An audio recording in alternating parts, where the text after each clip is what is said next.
All right, my next guest picked up a 37-second knockout this past weekend at UFC Vegas 29. Of course, I have Ricky Glenn on the show. Ricky, how are you? I'm doing great, thank you. Yeah, I appreciate you giving me a few minutes of your day. I want to recap what the last couple of years have been like for you. For anyone that doesn't know real quick, before we dive into this fight. In November of 2018, that was your last fight inside the octagon. That fight didn't go your way, unfortunately. Then you had hip surgery. Then December of 2020, you had to pull out of a fight because you popped for COVID. And now finally in June of 2021, you get back into the octagon, and the fight lasts 37 seconds because you just run through your opponent. I got to imagine you must be feeling pretty good right now. Yeah, I'm on a high for sure. It's going to last a little while. I'm going to ride it out, and I'm already getting back to training. I'm taking care of my body. Obviously, I didn't take any damage. I didn't even take any strikes, so I feel really good about that. And so, yeah, I had the long layoff after that fight in 2018. I had this hip surgery, so took care of that. And then I was actually going to get back in there. It's probably a year ago, and I tore my MCL.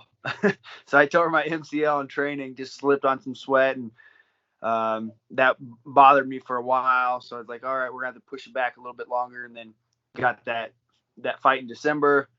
Went out there, tested positive for COVID, and had a long drive back home. Just got right back to training, and then had this one scheduled and got her done.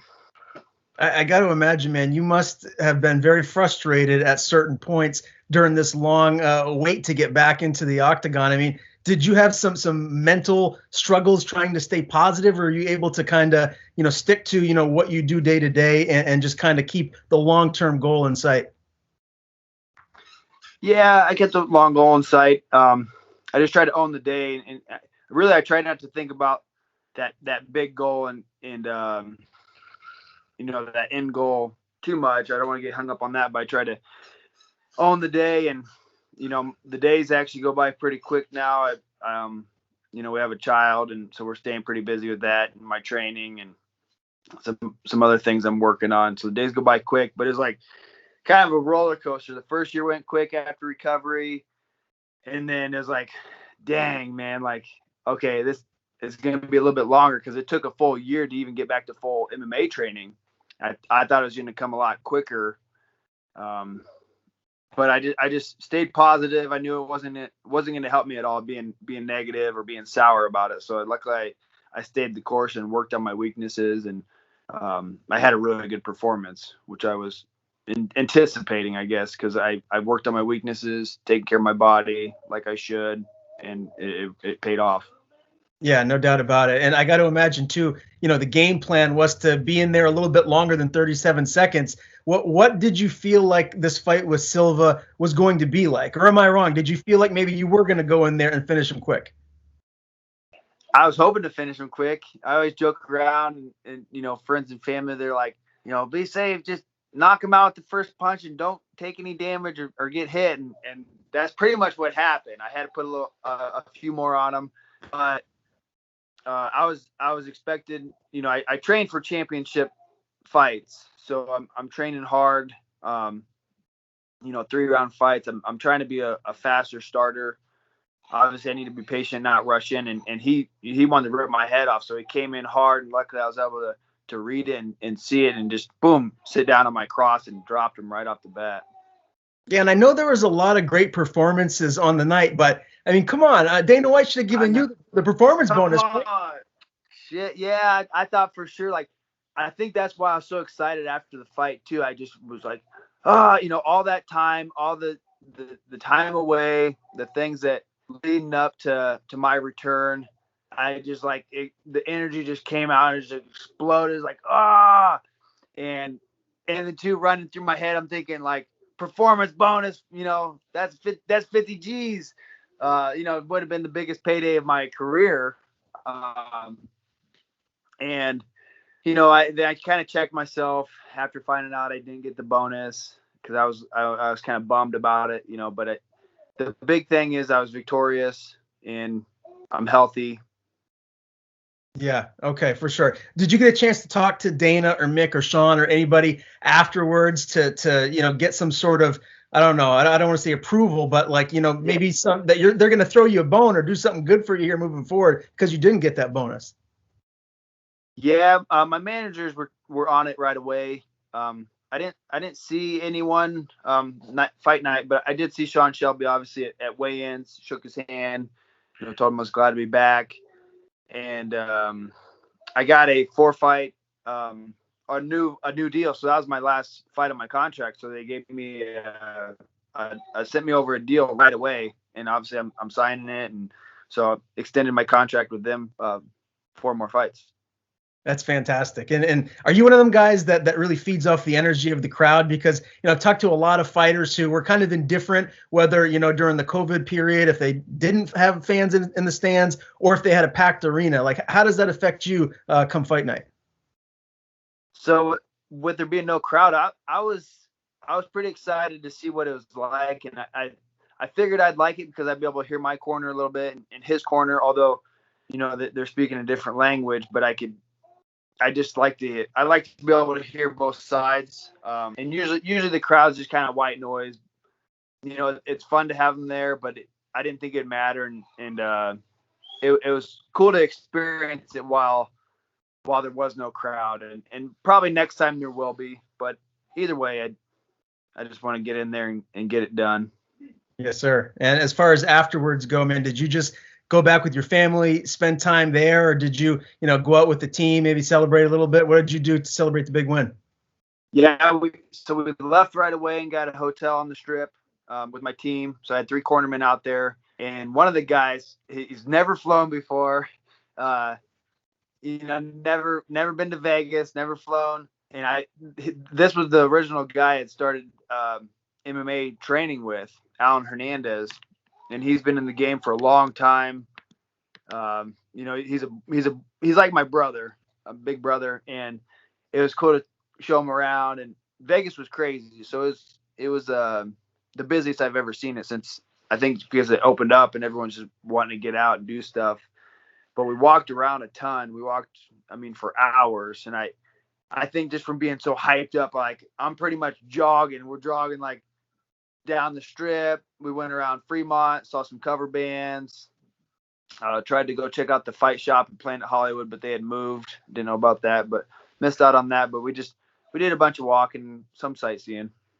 Very cool. It's good you got to get out and roam around the city. Now, this fight was at lightweight. Is this the new weight class moving forward, or do you feel like maybe you're going to go back to featherweight?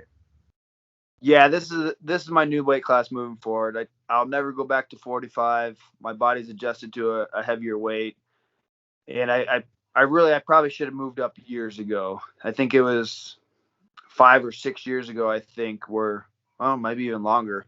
Where I had a rough weight cut, and I was like, all right, I should probably go up to lightweight, and everyone's around me like, yeah, good, like it's about time, and because I was a huge featherweight. Just one of my fights, I remember cutting 30 pounds in a week and a half, and already lean before I even cut. So I got an 8-pack before I even cut weight, and it was getting to be stupid. So I knew I'd perform a lot better not having to cut into my body so much, and I'm glad I moved up, and I'm here to stay. What's the biggest you get? Like 180, 185? Yeah, I get up there. The heaviest I've ever been was 196. Wow. Were you 196 and then had to cut to featherweight? No, that wasn't. I think the heaviest I got when I was featherweight was around 190. Okay. Wow, man, that's a significant cut. I don't know how you guys do it. It's amazing, all these weight cuts. Do you feel like that's something? I know, like one championship, they have a different, I guess, clause and rules for weight cutting. Do you feel like that eventually is going to be like maybe what the UFC and Bellator does? For sure, I think so, and I think that'd be great for the sport. I think a lot of people are going to perform better. I went over there to Singapore with Ben Askren and cornered him once, and they did a hydration test. I think it was twice a day. It was like morning and evening, and you have to weigh within so many pounds or whatever from what you fight at. So essentially, you really can't cut weight because they're weighing you throughout fight week multiple times a day. So I think that's pretty cool how they do that. And they had someone that died years ago, I believe. Yeah. They started doing that. Yeah, that's why I'm with you. I feel like that is going to be probably the new norm across a lot of promotions. Now, I do want to congratulate you. I don't know if this is your first child or if you have another one, but on the post-fight interview, Jackson Lee is his name. So what is that life like, man? Oh, man. Amazing. It helps.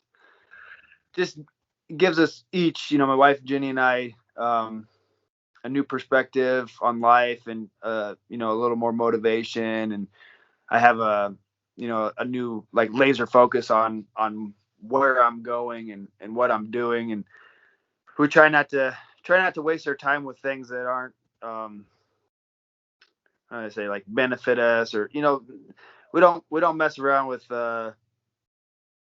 negative crap. And obviously we're healthy, try to be healthy people, I should say, but we don't go out and drink and things like that. So I think we're on a good path, and yeah, it's amazing. Yeah, well, congratulations, man. How is juggling training and all the things that you have to do to get ready for a fight with that family life, being a dad? Because that's got to be probably a new wrinkle to what you're used to. Yeah, the first 2 weeks, most parents probably can relate. The first 2 weeks were kind of rough. We were getting like 4 hours of sleep a night, maybe like 2, and then try to sneak in some naps throughout the day. And now, he's sleeping through the night, so we're both getting about 8 hours of sleep, and we kind of rotate feedings and things. She's working part-time, so that makes it a little easier. She's not full-time, and I'll do some part-time work, but mostly I'm training to fight. So that helps. My schedule's flexible in that way, and I think we got a good thing going with our schedule, so that helps out a lot. That's great. I'm getting married later this year, and my fiance, she wants to have a kid right out of the gate. So maybe next time we do an interview down the road, you can give me some tips to help. Yeah, man. Awesome. Congrats. Hey, thank you. Well, let's talk about, what's next for you. You said inside the cage that, you're active. You'd like to get in there tomorrow if you could. So what do you feel like is realistic for you? When can your fans expect to see you back inside the octagon? Well, I'm staying ready. Obviously, I'm healthy. I'm not opposed to last minute fights. So I'm ready for a fill-in fight by the end of summer, or if they can give me something scheduled in September, that'd be great. You don't really seem like the call-out kind of guy, but is there somebody that, maybe you do want to fight? I don't know. I kind of would like to run it back with the guy I was supposed to fight back in December. He's more of a striker. So I just feel like, I'd like to get that one done, or just really whoever they give me. I'm training hard, and I'm gonna be ready for anything. Very good. Well, I appreciate you taking a few minutes to join me here this evening. Congratulations again on the win. It was a pleasure interviewing you for the first time. Before I let you go, man, I want to give you the floor. Tell people where to follow you on social media, and if you have anyone to thank, the floor is yours. Yeah, check me out at Gladiator MMA, Instagram. That's mostly what I do. Don't get on Twitter anymore. Thank my friends and family, teammates, Barrett Brown. He's got a fight this weekend, MCC. If you guys are familiar with Midwest Cage Championship, they're back in Iowa, so they'll be on Saturday.